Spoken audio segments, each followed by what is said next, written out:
गिबियावनो नोंथांमोननो क'क्राझार जिल्ला इयुथनिफ्राय साबायखर बावग्रोदों जोंनि बे हाबाफारियाव रादाब लांफैनायनि थाखाय। दा बे चेकआ चिफ मिनिस्टार रिलिफ फान्ड आरो सानजा 30 नं क'क्राझार बियाबनि मानगोनां MLA सार लरेन्स इस्लारिनि सिङाव थानाय 400सा फरायसाफोरनो दिनै जोङो चेक होनो थांगासिनो दङ। बेनि गेजेरावनो दिनैहाय सालाकाटि ब्लकआव गिबि खेब चेक राननाय हाबाफारिखौ लादों। सालाकाटि ब्लक हिसाबै 21सा फरायसाफोरनो जोङो होगोन। दा जोङो मोनसे मेसेज होनो नागिरदों जे बड'फानि सान्थौ आरो सानस्रिखौ लानानै दिनैहाय जाय बिटिआर सासन खालामदों मानगोनां प्रमद बर' सार आरो सिगनेटरि बिटिआर एकर्डनि बिथांमोना प्रमद बर' सार आरो लरेन्स इस्लारि सार दिनैनि गेजेराव मोनसे गोख्रों दैदेनगिरि होननानै जों साननो नांगोन। बड'फानि जेनाखि सान्थौ आरो सानस्रिखौ आबुं महर होनो थाखाय बिथांमोना जेबायदि खामानि मावदों दिनैहाय फिसा फिसा खामानिफोरखौ नोजोर होनानै मावनो थांगासिनो दङ।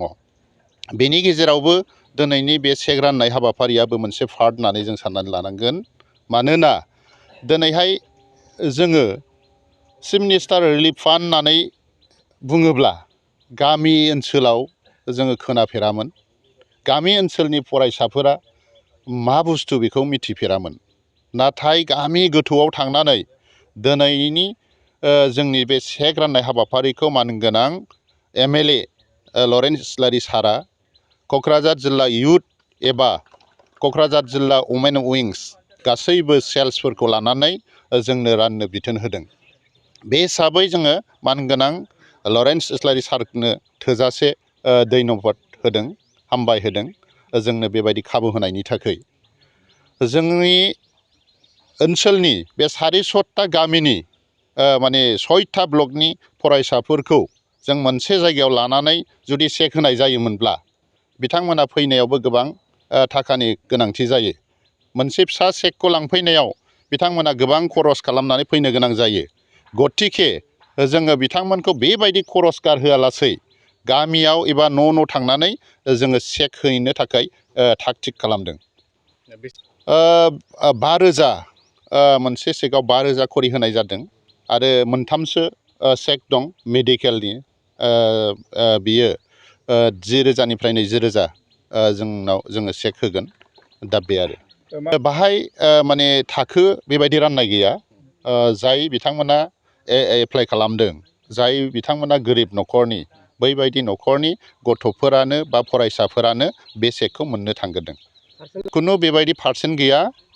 फरायसाफोर जायफोर BPL केटेगरि बै केटेगरिनि फरायसाफोरनो बै चेकफोरखौ होग्रोनाय जादों। जोङो चेक राननायखौ बेबायदि गोबाव खालामनो सानाखै। जोङो हयथ' 3 तारिखनि गेजेरावनो बे चेकखौ जों राननानै फोजोबगोन। जोङो मोनफ्रोमबो ब्लकआवनो मोनफा मोनफा चेकखौ माने बेखेव होबोगोन डिस्ट्रिक्ट हिसाबै। दा जोंनि ब्लकनि जेनाखि इयुथ आरो वमेन्स आरो माखासे सेल्सफोरा न' थांनानै बे चेकफोरखौ हैगोन। बेथ' MLA फान्ड हिसाबै बा चिफ मिनिस्टार रिलिफ फान्ड हिसाबै बियो बोसोरै फैयोनो आरो बे सुबिदाखौ बयबो मोनलांगोन। खनसेनो माने बिटिआर हालामनि गासैबो बा MLA बा लरेन्स इस्लारिया खनसेनो बेखौ होजोबनो हायो बेयो सम्भब नङा। बयबो फारि फारि मोनलांगोन। जोंनि UPPL दोलोनिफ्राय क'क्राझार डिस्ट्रिक्ट इयुथ UPPLनिफ्राय मोनसे चिफ मिनिस्टार रिलिफ फान्डनि जा चेक डिस्ट्रिबिउसन बे हाबाफारिखौ जों बेखेवदों। आरो जोङो बे खारगाव गामि हालादल BCDCनि सिङाव थानाय बेवहाय माखासे सात्र साथ्रि बिथांमोन जाय बिथांमोनहा जोंनि चेकखौ मोननो हादों बिथांमोनखौ जोङो बे जायगायावहाय जयैनो लेंथुमनानै दिनै होनाय जाहैबाय।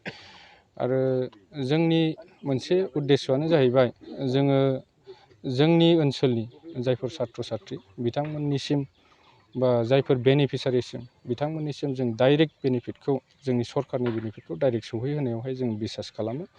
दा बेखायनो जोङो गुबुन गुबुन माने माखासे सुथा खम्बल राननाय बेफोर हाबाफारिखौ जों लायाबालानो सिदा सिदि जाय माने डाइरेक्ट बेनिफिट माने बेनिफिसारिफोरनिसिम सौहैयो बेबायदि माखासे हाबाफारिफोरखौ जोंनि UPPL दोलोनिफ्राय लानाय जायो आरोखि।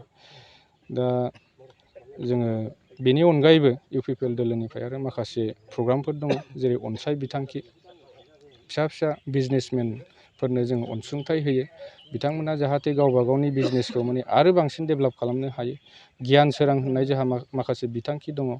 बेनि गेजेरजों जोङो सात्रफोर जाय बिथांमोनहा माने दावगाफुनाय बिथांमोननो एसे एनै लेखा बायनायनि थाखाय जों डाइरेक्ट बेनिफिट सात्र साथ्रिफोरनिसिम सौहैहोनाय जायो।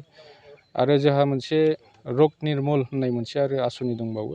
बेनि गेजेरजोंहाय जोङो ओनसोलनि बेराम आजार जानानै थानाय मानसिफोरनो एसे एनै मुलि जानो थाखाय जों रां अनसुंथाइ होनाय जायो। नाथाय जोंनि मोनसे उद्देस्यआनो जाहैबाय जोङो जोंनि समाजावहाय माने आखाइ फाथिग्रा माने बेंगुरा समाजखौ जों बन्द' खालामनो नागिरदों। गोदोनि सरकाराव जों नुनो मोन्दोंमोन जे मानसिफ्रा माने EMGMफोरनि लांगोनायावहाय सोरांबानो बिराद माने गोलाव गोलाव लाइन फाथिनानै थाहैयोमोन। नाथाय जों बे परिबेसखौ लाबोनो सानाखै। जोङो दा डाइरेक्ट बेनिफिटनि जायफोर बेनिफिसारि बिथांमोननि गामियावनो थांनानै जोङो जिनिसफोरखौ रानहैयो। जाय गामियावहाय मोन्दों बे गामियावनो थांनानै जोङो मोनसे प्रग्रामनि गेजेरजों जों राननानै होयो, जाहाथे बेनिफिसारिफ्रा माने माबा मोनसे उसुबिदायाव गोग्लैनाङा आरो जाहाथे बे फैसा जाय जिनिसखौ बेनिफिसारिनो होनाय जायो बे फैसाया जाहाथे अपबेबहार जाया, गेजेरावहाय माबा मोनसे दालालि जाया। दा बे मोनसे उद्देस्यजोंहाय जोङो डाइरेक्ट बेनिफिट माने बेनिफिसारिनिसिम सौहैनायनि माखासे उद्देस्यजोंहाय जों बेबायदि चेक राननाय हाबाफारिखौ जों लानाय जायो। जोङो नैबे 30 इस्ट क'क्राझार समस्तियाव गोग्लैनाय जोंहा सालाकाटि बियाबनि सिङावहाय गासै 21टा टटेल 21टा जोंहा बेनिफिसारिफोर दङ। बिथांमोननि जागायनाया नैबे खारगावआवहाय एसे बांसिन दं हिसाबै जों खारगावखौ जोंनि जिल्ला पर्जानिफ्राय जागायबाय। दिनै बे समाव जोङो सा 7 जन मानसिफोरनो जोङो बेनिफिसारिफोरनो चेकखौ राननानै होनाय जाबाय। बाखिखौ जोंनि ब्लक पर्जानि दैदेनगिरि बिथांमोनहा दिनैनि गेजेरावहायनो न' थांनानै बेखौ राननायनि हाबाफारिखौ लानाय जाहैदों आरोखि। दा नैबे बेनिफिसारिफोरनि गेजेरावहाय जों थांनाय मेट्रिक एग्जामावहाय जाय बिथांमोनहा जोंनि नैबे क'क्राझार डिभिजन बेनिफ्राय माने टप 10 मोनसे रेंकआवहाय गाखोनो हानाय, क'क्राझार साब डिभिजननि सिङाव थानाय मेट्रिक परिखायावहाय टप 10 डिभिजनाव गाखोनो हानाय माखासे सात्रफोरबो दङ। बिथांमोनखौ जोंनिफ्राय डाइरेक्टनो जों बासिनानै हरनाय जादों आरो बेनिफ्राय माखासे जोंनि लकेल माखासे गामिनि माखासे रेकमेन्डेसननि गेजेरजोंहाय जाय बिथांमोनहा एसे गरिब दुखिया बेबायदि न'खरनि मानसिफोरनो जोङो बे माने चेकखौ जों मोनसे लिस्ट खालामनानै होनाय जाहैबाय आरोखि। दखना जि जोम गाननो मोजां मोनग्रा बर' हौवा हिन्जावफोरनि थाखाय मोनसे जोबोरैनो गोजोनथाव खौरां। F&F क्लथिं गलाया फैगौ बैसागु फोरबोनि थाखाय समायना रमायना दखना, जोमग्रा सादोर, ब्लाउस आरो हौवाफोरनि थाखाय आर'नाइ, गामसा, शार्ट बायदि रोखोमनि गानग्रा जि जोमखौ नोंथांमोननि थाखाय लानानै फैदों। बेजों लोगोसेयैनो बर'नि जुलियाव नांगौ जानाय हौवा हिन्जाव गोदाननि गासै गानग्रा जोमग्राफोरखौबो बे गलायाव मोनगोन। गसाइगाव टाउनजों नांजाबनाय राजापारानि गार्लस स्कुलनि अपोजिटआव थानाय F&F क्लथिं गलायाव बर'नि गाब गोनां समायना रमायना ड्रेसफोरखौ गोसोनि लुबैनाय बायदि मोननो हागोन। लोगोसेयैनो गोसो गुदुं सुबुंफ्रा गावनि मोजां मोननाय ड्रेसफोरखौ F&F क्लथिं गलायाव जायखिजाया सानावनो लांफैनो हागोन। नोंथांमोना F&F क्लथिं गलायाव जि जोम, आर'नाइ आरो गानग्रा ड्रेसफोरखौ लांफैनोब्ला नैबे मबाइल नम्बर 8472858324 आव थोंजों खौरां लाहरनो हागोन।